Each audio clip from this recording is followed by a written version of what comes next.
Di certo un paio di interlocuzioni che ha sono solide e devo anche dire, non con tanta sorpresa, che anche oggi nella posta che ho visto abbiamo altri tre realtà che propongono vaccini. Due ieri, vedo che c'è comunque effettivamente chi propone vaccini, depurati da quelli che hanno stessa dignità ma non a livello di EMA, che propongono Sputnik e cinese. Fa il punto il presidente Zaia sui contatti autonomi che la regione sta portando avanti per l'approvvigionamento di vaccini e da semplici colloqui nelle ultime ore si è fatto un ulteriore passo. Adesso il dottor Flor ha voluto concretizzare questa ultima fase di interlocuzione con un'azienda chiedendo la formulazione dell'offerta scritta, prima era verbale, oltre a carte mandate erano un pur parler. Adesso vedremo che contratto arriverà e poi si capirà. Inutile anche illudere i cittadini facendo credere ai cittadini che c'è il camion sul piazzale pieno di vaccini finché non l'abbiamo verificato. Il tutto, se avrà compimento, dovrà essere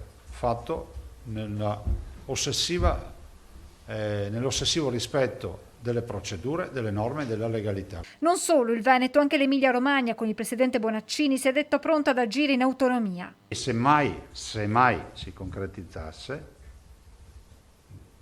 la quantità potrebbe interessare una o più regioni.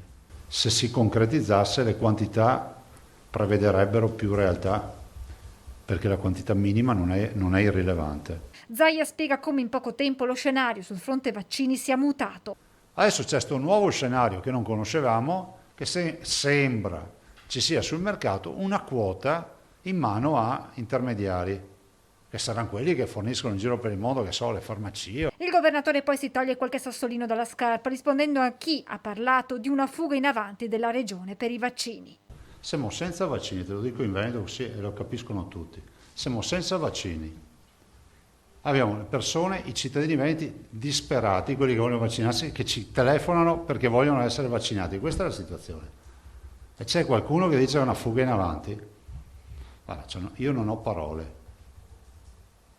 Non va mai bene niente. Cari veneti, c'è qualcuno tra i veneti che dice che abbiamo la colpa di esserci preoccupati di andare a trovare i vaccini per i veneti. Non c'è nessuna contrapposizione con il governo, aggiunge Zaia, che spiega poi come al momento non ci sia stata ancora un'interlocuzione con il ministero. Le carte, se non sono a posto, non si procede di un millimetro.